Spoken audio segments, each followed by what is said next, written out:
আপনারা একটু মাথায় রাখবেন। আমাদের যে মনে করেন বাইরের থেকে যে ওষুধগুলো আসে, এই ওষুধগুলো মনে করছো টেস্ট খেলনা মনে করছো মুক্ত করা হোক, অথবা অল্প করে রাখা হোক, যেন আমাদের সহানুভূতিশীল হয়। ভারতে একটা ভারতে একটা ওষুধের দাম 500 টাকা, আমার দেশে একটা ওষুধের দাম 2000 2500 টাকা। তাই আমাদের মনে করছো হৃৎপিণ্ড ফিরে যাচ্ছে, আমরা ভারতের সাথে কুলে উঠতে পারতেছি না। আমি বলি আমাদেরকে খাদ্যের দাম কমান, আমাদেরকে মনে করছো মেডিসিনের দাম কমান। আমরা ভারত থেকে মনে করছো মাংস কম দামে খাওয়াইতে পারবো ইনশাল্লাহ। আমাদেরকে ভারতের থেকে কম দামে দুধ আমরা দিতে পারবো ইনশাল্লাহ। তোমরা দেশের আসল নায়ক, বলবে বিশ্ববাসী, আর কেঁদো না বাংলার কৃষক। আসসালামু আলাইকুম ভাই, কেমন আছেন? ওয়ালাইকুম সালাম। ভাই, আপনার যাকে ডেয়ারি ফার্মটা যখন মোহাম্মদপুর বেড়িবাঁধের ওখানে ছিল, তখন তো সারা দেশের মানুষ জানতো এবং একটা স্বনাম ধন্য বা সুনাম ধন্য একটা প্রতিষ্ঠান হিসেবে আমাদের মোহাম্মদপুরবাসী সহ টোটাল ধানমন্ডি বা টোটাল একটা বড় একটা এরিয়ার মানুষজনকে দুধ এবং মিষ্টির সেবা দিয়ে আসছিলেন। আমরা জানতে পারলাম বা আমরা জেনেছিলাম যে আপনার ওটা ভাঙ্গা হয়েছে, সরকার এটা উচ্ছেদ করে দিয়েছে। এখন আপনার সার্বিক অবস্থাটা কি, যদি একটু জানাতেন আমাদের।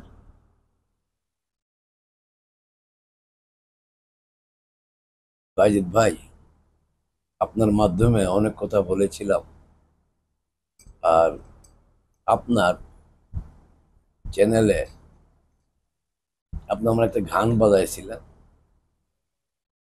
সকালে বাসা বিকালে ভোর। ঘুমিয়েছিলি ওরে বেভুল ঘুমিয়েছিলি, সুখের আশা যখন ধরলো ভাঙন, পেলিনি তুই পারে যাওয়ার ভেলা। যখন ধরলো ভাঙন, পেলিনি তুই পারে যাবার ভেলা। এই তো নদীর খেলা। সকাল বেলা আমির যে ভাই,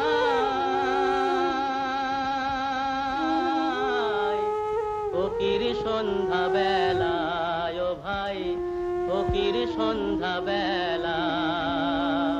এই তো নদীর। গানটা সারা বাংলাদেশের মানুষ শুনছে এবং মর্মাহত হয়েছে। আর আপনার গানটায় বারবার চোখের পানি চলে আসতো। এমনই সময়, আরেকটি সময় আপনার সামনে কথা বলছি, আপনার ক্যামেরায় বন্দি হচ্ছি। তাই বাংলাদেশের সমস্ত খামারি ভাইয়েরা এবং কৃষক, শ্রমিক, পোলট্রি, ফিশারি, সমস্ত এই চারটা সেক্টরে যারা জড়িত আছেন, তাদেরকে জানাচ্ছি আমার আন্তরিক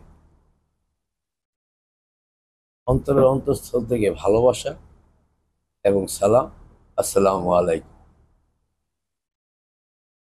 বাজিদ ভাই, আপনি জিজ্ঞাসা করছেন আমি কেমন আছি। এই বাংলার মানুষ 14টা বছর এই স্বৈরাচার আওয়ামী সরকার, এদেশে যারা ভালো কাজ করত তাদেরকে চিহ্নিত করে কাজগুলো করতে দিত না। ভালো কাজ ইচ্ছা থাকলে অনেকে করতে পারত না। যেমনটা আমি একজন মানুষ, বাংলাদেশের সবার প্রিয়, আমি গর্ব করি সবাই আমাকে ভালোবাসে। এই বাংলার মানুষরা, বিশেষ করে শিশুদের হৃৎপিণ্ডে আমি বসবাস করি। আমি এমন একজন মানুষ। শিশুদের হৃদয়ে বসবাস করা খুব সৎ সাহসের দরকার।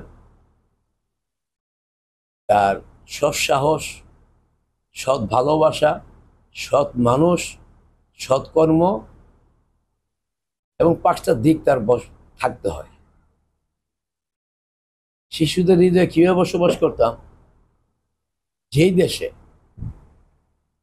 দেশে মনে করেন আছে শিশুরা ভালো খাবার পাইতো না, ভালো দুধ পাইতো না, ভালো মনে দুধপূর্ণ জিনিস পাইতো না, ভালো বিস্কিট পাইতো না, ভালো দুধ পাইতো না, সেই দেশে যখন মেলা মানে দেশ চেয়ে গেছিল, তখন আমি একটা স্লোগান দিয়েছিলাম, আর নয় হতাশা, আমরা দিচ্ছি খাদি পণ্যের নিশ্চয়তা।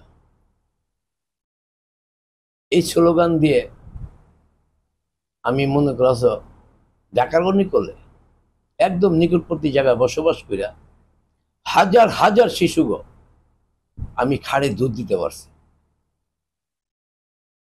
তারপরে চিন্তা ভাবনা করলাম শিশুদেরকে কিছু খাঁটি দুধ পণ্য দেওয়া দরকার। আস্তে আস্তে আমি মনে করেন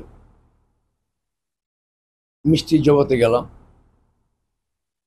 ঘি, মাঠা, দই, মিষ্টি, বিস্কিট ওদের জন্য আমি করতে আরম্ভ করলাম। এটা করতে গিয়া বাংলাদেশে হৃদয়বান মানুষের ভালোবাসা পেয়েছি এবং শিশুদের হৃদয়ে বসবাস করতে পারছি। আমার একমাত্র শক্তি ছিল আমার যে শিশুদের ভালোবাসা। শিশুরা ফেরেশতা, এই ফেরেশতাদের দোয়া আমার হৃদয়ে লালন করে যখন আওয়ামী সন্ত্রাসী দল, আওয়ামী ফেসিবাদী সরকার যখন রেজনা চৌধুরী বন্যা, যে বন্যা মনে করেছ আমরা বাজিদ ভাই প্রধানমন্ত্রীর বয়স কত? ৭৭। বাজিদ ভাই আমার বয়স ৭৮। তাইলে এই শেখ রেহানাকে দেখেছি, হাসিনাকে দেখেছি এবং এই রেজনা চৌধুরী বন্যা নাচাইতে পারছি, কারণ ওরা আমার ছোট, আমি ওদের বড়।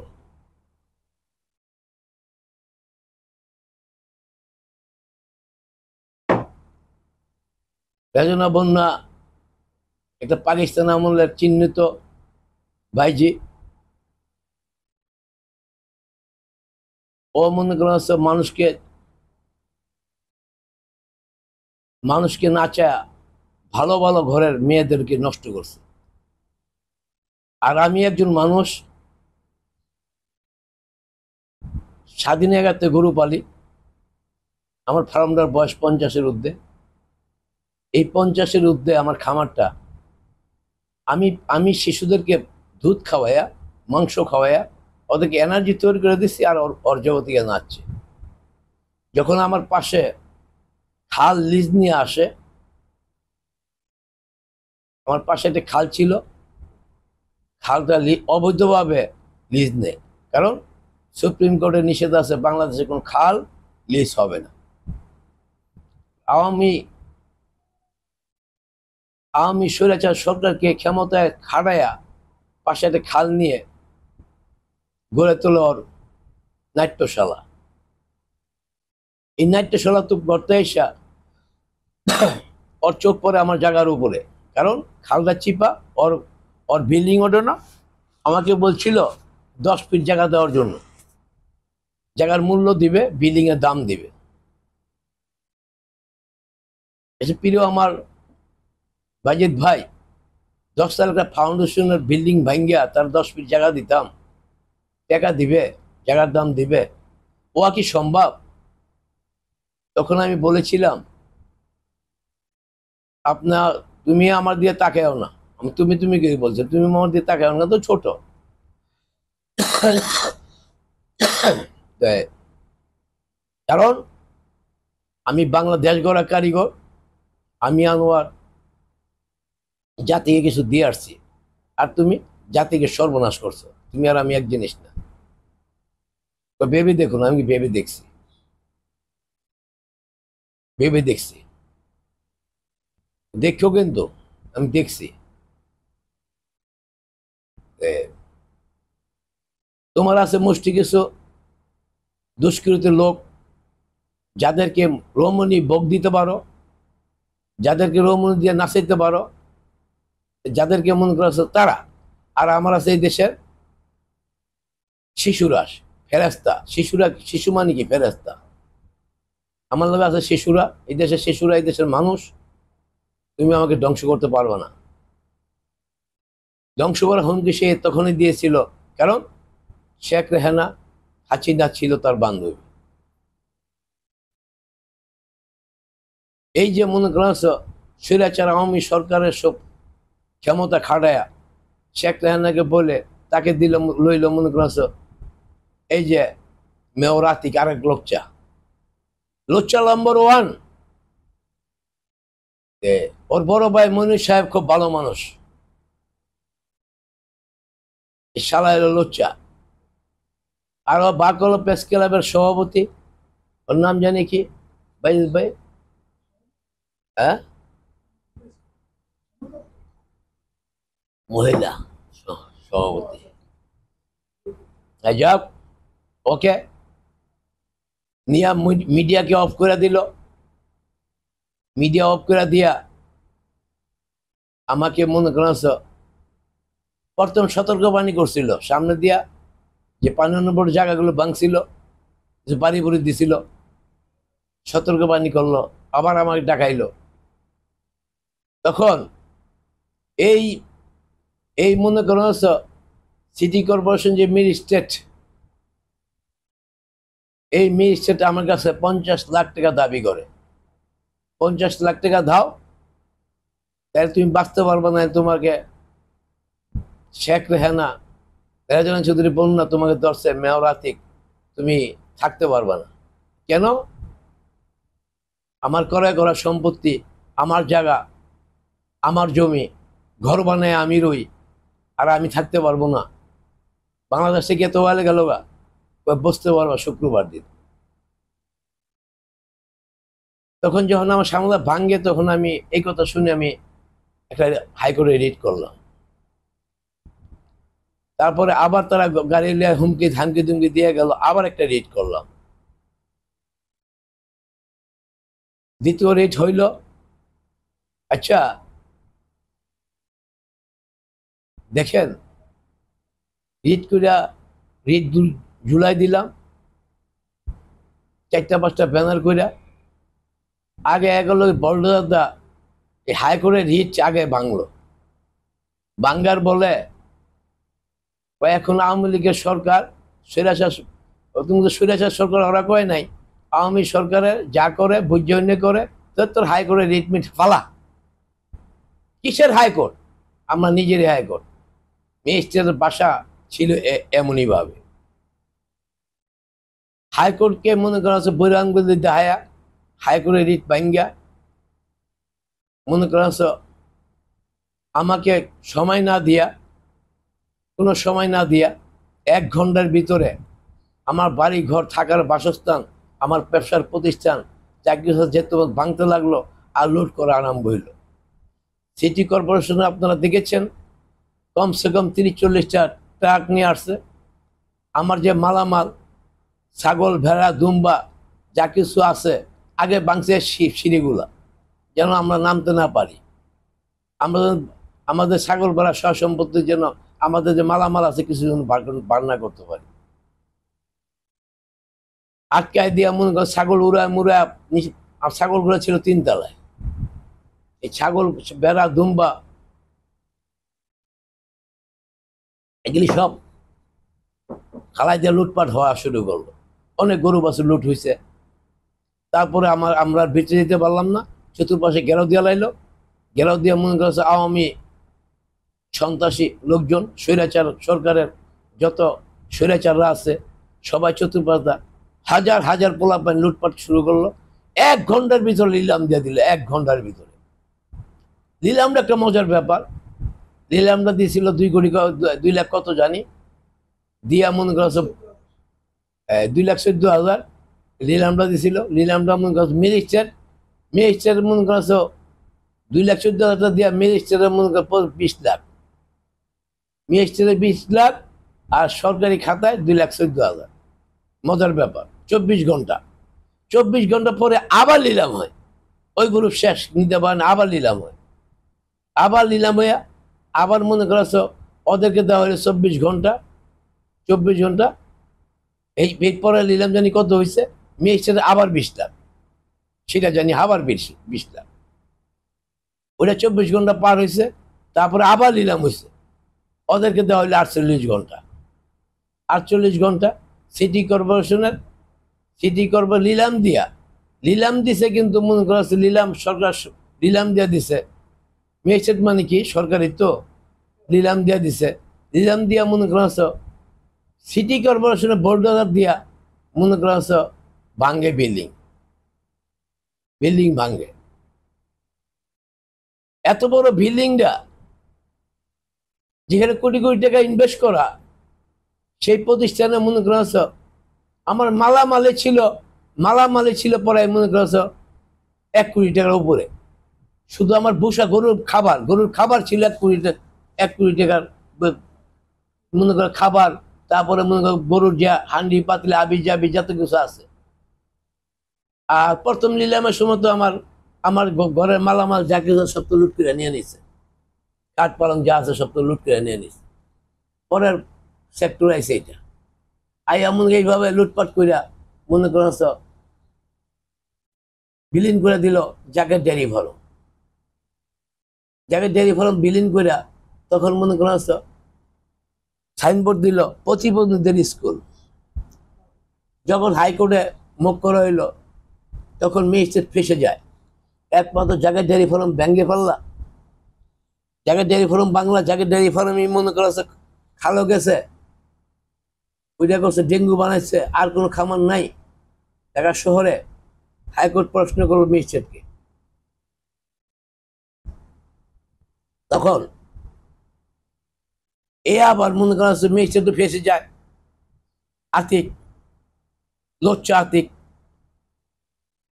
নদী দখল, খাল দখল, স্বৈরাচার আতিক, মেয়র আতিক যে বালু নদী দখল করছে, শত শত একর জমি দখল করছে, খাল বিল সব দখল করছে, এই মেয়র আতিক। 1000 একর জমি দখল করছে এই আতিক মেয়র। আর ও বলে আমি খালো গেছি কে। আর ও বলছিল যে জায়গায় ডেয়ারি ফার্ম ভাঙছি, 23 লাইসেন্স ছিল না। সাংবাদিক সাহেব, বাজিদ ভাই, আপনার মাধ্যমে জানাতে চাই এখন পর্যন্ত আমার ওই জায়গায় ডেয়ারি ফার্মের লাইসেন্স খারাপ বলবান আছে, এখনো ডেট আছে আমার। আর বলে আমার 23 লাইসেন্স ছিল না।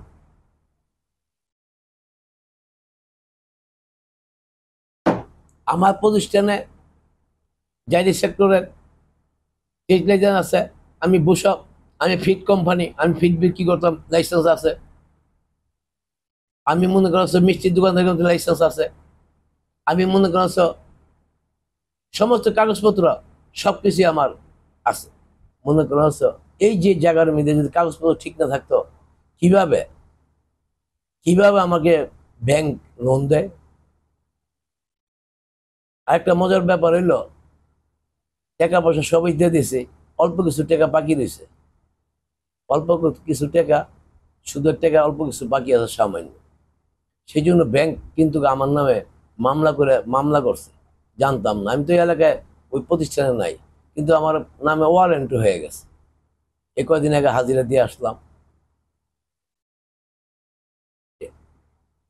যদি আমি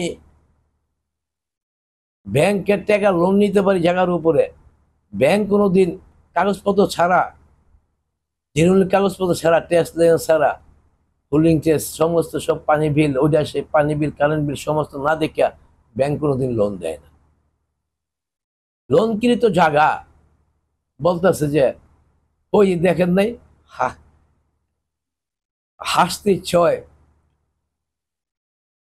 লোচ্চা আতিক, লোচ্চা মিস্টের, মনে করা যেদিন ভাঙবো সেই আগের দিন রেজনা চৌধুরী বন্যার বাড়িতে নাট্যশালা হয়, নাচ গান ভরপুর, ড্রিঙ্কস কইরা মনে করেন ওখান থেকে বাড়ি আসছে আমাকে মনে করেন ধ্বংস করার জন্য। যদি এই আওয়ামী সরকার, স্বৈরাচার সরকার, এই স্বৈরাচারের সরকার সময় যদি কাউকে মনে করছো এমনই সময় এই সুযোগগুলা নারী মত দিয়া সুযোগ নিছে রেজনা চৌধুরী বন্যা, বিলীন করছে আমাকে। আজকা দেখেন আমাকে যখন বাংছে তখন তো মনে করছো আতিক এবং মনে করছ মিস্টার সাহেব বেকায়দায় পড়ছে। বেকায়দায় পইরা যখন প্রশ্ন করছে হাইকোর্ট যে আপনি শুধু জাগের ডেয়ারি ফার্ম ডেঙ্গু মশা হইল, জাগের ডেয়ারি ফার্ম অবৈধভাবে কাজ করলো আর আশেপাশে সবাই ভালো, দেখেন এরপরে যে ছাদে এগুলো শুরু করে অনেক জায়গা ভাঙ্গা হইলো, ছাদে এগুলো ভাঙলো, কিন্তু শতে শতে ঘর বাড়ি ছাড়া লুলা ল্যাংরা মানুষ যেখানে বসবাস করত, যেই দেশে থাকার জায়গা নাই, যেই দেশে খাবার হয় না, যেই দেশে মনে করেন মানুষ যারা ভিক্ষা করে ভাত খায় ওই মানুষগুলো মনে করছে ওখানে বস্তি করে রাখছিল। শত শত হাজার হাজার মানুষ বাড়ি ঘর গেলি ভাঙ্গিয়া দিয়া চুরমার করে দিল, একদম হান্ডি বাতিল করে চূড়া করে দিল। কত মনে করেন গরিব মানুষ ভিক্ষুকরা কাঁদছে। এই ভিক্ষুকের কান্দন আল্লাহ দরবারে পৌঁছে গেছে। সাংবাদিক সাহেব, আল্লাহ সহ্য করতে পারে নাই, আমার কান্দন চৌদ্দ আসমানে গেছে, কারণ আমি একজন মনে করা ফেরেশতা প্রতিনিধি হিসাবে গর্ব করি যে আমার ডাক্তার আল্লাহর দরবারে পৌঁছে গিয়া এই যে মানুষগুলো ধ্বংস করলো। আজকা এ বন্যা রেজওয়ানা তুমি কোথায়? তোমার তো নাট্যশালা ভাঙ্গা চুরা চুরমার করে দিল, টেরাক স্ট্যান্ডার দখল করলো, আমার জায়গা কিন্তু দখল করে না কেউ। আলহামদুলিল্লাহ আমার জায়গাটা ওইভাবে আছে। তবে আপনারা বলবেন, দেশবাসী বলবেন আমি কেন চাই না। আমি জানি যদি এই দেশের মানুষের দরকার পড়ে, যেই মানুষটা বাঁচিয়ে রাখা দরকার, রাষ্ট্রের যদি প্রয়োজন মনে করে যাতে এই মানুষটা বাঁচিয়ে রাখা দরকার, তাহলে অবশ্য আমি আপনাদের কাছে আবেদন করব আমার জায়গাটা যেন আমি ফেরত পাই, আমার যেন ঐতিহ্যবাহী ওই জায়গায় ডেয়ারি ফার্ম নিয়ে আবার মনে করি শিশুদের সেবা করতে পারি। আমি যেন ওই দেশের বাংলাদেশের মানুষের আমি সেবা করতে পারি, আমি যেন রাষ্ট্রের কিছু দিতে পারি, আমি যেন মনে এই দেশের মানুষগুলো বুকে লালন করে শেষ নিঃশ্বাস ত্যাগ করতে পারি। আমার জায়গাটা আপনাদের মাধ্যমে আমার জায়গাটা আমাকে বুঝিয়ে দেওয়ার জন্য আমি বর্তমান যারা দেশ পরিচালনা করছেন দেশবাসীর কাছে এবং সবার কাছে রিকোয়েস্ট করব যে আপনারা দয়া করে আমার জায়গাটা আমাকে বুঝাই দেন। কারণ এই স্বৈরাচার সরকার আমার জায়গাটা লুট করার জন্য কথা বলছেন, যত প্রকারের অপকর্ম আছে করছে, এবং এই জায়গাটা মনে করছে শেখ রেহানা এবং মনে করছে রেজওয়ানা চৌধুরী বন্যা এরা দখল করার জন্য আমার জায়গাটাকে মনে করে এইভাবে বিলীন করছে। তাই দেশবাসীর দোয়া চাই। তাই মনে করেন যারা দেশ পরিচালনা করছেন তাদের কাছে মনে করেন আমার আকুল আবেদন, আমার আর কোনো মনে ভারী ঘর নাই, আমার এই সম্পদ ছিল, আমি এখানে বসবাস করতাম, এখানে আমার ব্যবসা প্রতিষ্ঠান ছিল, এখানে আমার খামার ছিল, এই থেকে আমার সম্পদ। দয়া করে আপনারা যেন মনে করছ আমি বাংলাদেশের নাগরিক হিসাবে দাবি করব আমার জায়গাটা আমি ফেরত চাই, আমার জায়গাটা যেন আমার পুনরায় বুঝাই দেওয়া হয়। আর আরেকটা দাবি আমি করব যে বাংলাদেশে যারা এইভাবে আমার মতন যারা এই আওয়ামী সরকারের সময় যাদের সম্পত্তি, অনেক সব মানুষের সম্পত্তি লুটপাট হয়েছে, অনেক মনে করেন বাড়িঘর ছাড়া হয়েছে, অনেক মানুষ জমি জমা ছাড়া হয়েছে। যে এই আওয়ামী সরকার, এই দুশ্চরিত্র সরকার, এই স্বৈরাচার সরকার, দেখেন আজকে মনে করছো ওই যে 300 ফিট যাদের মনে করো বাড়িঘর নাই তাদের জন্য বরাদ্দ ছিল। আচ্ছা, সব আওয়ামী লীগের বড় বড় লিডাররা, বড় বড় আমলা এমপি মন্ত্রীরা, কথা বলছেন, হাসিনা সহ সবারই মনে করা আছে ওখানে 10 কাঠা 20 কাঠা 50 কাঠা 100 কাঠা জায়গার পর। আর আমি ক্রয় করা সম্পদ থেকে বঞ্চিত হই। তাই বলি, তাই আমি আকুল আবেদন করি যে আমি আপনার ওই 300 ফিটের জায়গা চাই না। আমার যে জায়গাটুকু ক্রয় করা আছে, যে জায়গাটুকু আমি মনে বসবাস করছি, মানুষকে সেবা করে আসছি, এই জাতিকে সেবা করছি, এই দেশের শিশুদেরকে সেবা করছি, আমি আবার আমার এই হাত দিয়া ওখানে বসে আমি শিশুকে সেবা করতে চাই। আশা করি আপনারা আমাকে একটু হেল্প করবেন। আমি এই দেশের মানুষ, আমি একজন দেশপ্রেমিক মানুষ, আমি মনে দেশ গড়া কারিগর। আমি ডেয়ারি সেক্টরে, এই জায়গায় ডেয়ারি ফার্মের এই সেক্টরে লক্ষ লক্ষ খামার তৈরি করেছি। স্বৈরাচারকে সরকার বলেছিল একটি বাড়ি একটি খামার, কিন্তু একটি বাড়িকে একটি খামার হাসিনা স্বৈরাচার সরকার, এই হাসিনা স্বৈরাচার বলেছিল, কিন্তু ডেয়ারি সেক্টরটা বিলীন করে শেষ করে দিয়েছে, নিঃশ্বাস করে দিয়েছে। এই সরকারের মনে করছো যেভাবে ওষুধের ভ্যাট ট্যাক্স বসায়া যেভাবে মনে শেষ করে দিচ্ছে, বিলীন করে দিচ্ছে এই ডেয়ারি সেক্টরগুলা। এই ডেয়ারি সেক্টরগুলা বর্তমান যারাই দেশ পরিচালনা করবেন, আপনার কাছে আকুল আবেদন, সারা বাংলাদেশের ডেয়ারি সেক্টর, এই সেক্টরটা বাঁচান। এই সেক্টর বাঁচায় রাখলে আমাদেরকে বাইরে থেকে দুধ আমদানি করতে হবে না, এই দেশে বাইরের থেকে মাংস আমদানি করতে হবে না, বাইরের থেকে গরু আনতে হবে না। আমরা স্বয়ংসম্পূর্ণ, আমরা ভারতকে গরু দিতে পারবো ইনশাল্লাহ। তাই আপনাদের রাষ্ট্রের কি করতে হবে, আমি ছোট্ট মানুষের ছোট্ট পরামর্শ আপনারা একটু মাথায় রাখবেন।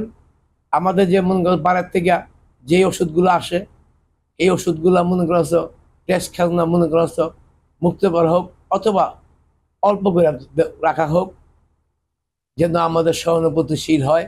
ভারতে একটা ওষুধের দাম 500 টাকা, আমার দেশে একটা ওষুধের দাম 2000-2500 টাকা। তাই আমাদের মনে করছো হৃৎপিণ্ড ফিরে যাচ্ছে, আমরা ভারতের সাথে কুলে উঠতে পারতেছি না। আমরা বাইরের থেকে মনে করছো যেন খাবার আনতে পারি।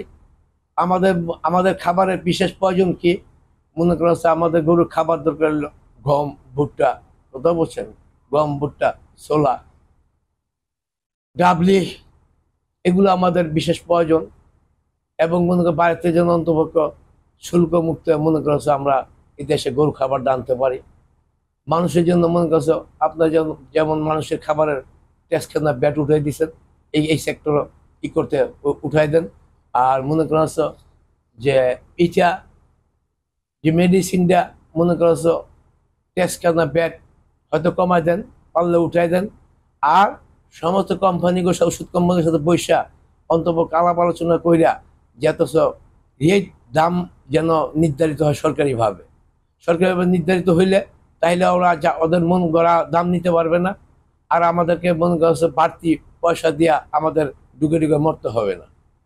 আমাদের খাবারের ব্যবস্থা, আমাদের গরুর খাবারের ব্যবস্থা, এবং আমাদের ডায়েরি ফার্মের মেডিসিনের ব্যবস্থা। আর মনে করছো আমাদেরকে মনে করছো এই কারেন্ট বিল থেকে আমাদেরকে বিলটা কমানো হোক, এবং পানি বিলটা কমানো হোক। মনে করছো আমাদের এই জিনিসগুলো যদি আপনারা যদি মায়াবী চোখে দেখেন, কাজল মাখা চোখে দেখেন, তাহলে ইনশাল্লাহ আমরা ডায়েরি সেক্টর বাংলাদেশে, আমি ক্ষুদ্র খামারি, আমাকে সবাই ভালোবাসে। আমি মনে করছো লক্ষ লক্ষ খামারিগো মনে করছো একজন প্রিয় মানুষ হিসাবে আমি সমস্ত খামারিগোর পক্ষ থেকে, তৃণমূল খামারিগোর পক্ষ থেকে আমি বলি, আমাদেরকে খাদ্যের দাম কমান, আমাদেরকে মনে করছো মেডিসিনের দাম কমান। আমরা ভারতের থেকে মনে করছো মাংস কম দামে খাওয়াতে পারবো ইনশাল্লাহ। আমাদেরকে ভারতের থেকে কম দামে দুধ আমরা দিতে পারবো ইনশাল্লাহ। আমরা মনে করছো আমরা খেটে খাওয়া বাঙালি, আমরা খাটতে জানি, আমরা দেশ গড়তে জানি, কিন্তু বাধা আমাদের আমলাদের। আর আমলাদের জন্য মনে করছো এই দেশটাকে চুরমার হচ্ছে, এই আমলারাই খাইলো মনে করো দেশটাকে লুটপাট। আপনারা দেখেন যে এই যে মনে করছো স্বৈরাচার সরকারের সময় মনে করো হয়তো বা মনে করছো 10,000 মানুষ দেশটা লুটপাট করছে, আর বাকি মানুষগুলা নিঃশেষ হয়ে কথা যাতা করে পৃষ্ঠে পড়ে কথা বলছেন, আল্লাহ তুমি বাঁচাও, আল্লাহ তুমি বাঁচাও, স্বৈরাচার সরকার থেকে মুক্ত করো, স্বৈরাচার সরকার থেকে মুক্ত করো, আমরা স্বৈরাচার সরকার থেকে মুক্ত চাই। এই মুক্ত মনে করছো আমাদের সাধারণ মানুষের দুঃখ কষ্ট আল্লাহ পাক ডাক শুনছে, ডাক শূন্য মনে করছো এই স্বৈরাচার সরকার আজকে মনে পতন হয়েছে। তোমরা দেশের আসল নায়ক বলবে বিশ্ববাসী, আর কেঁদো না বাংলার কৃষক, ফোটাও মুখে হাসি। তোমরা দেশের আসল নায়ক বলবে বিশ্ববাসী।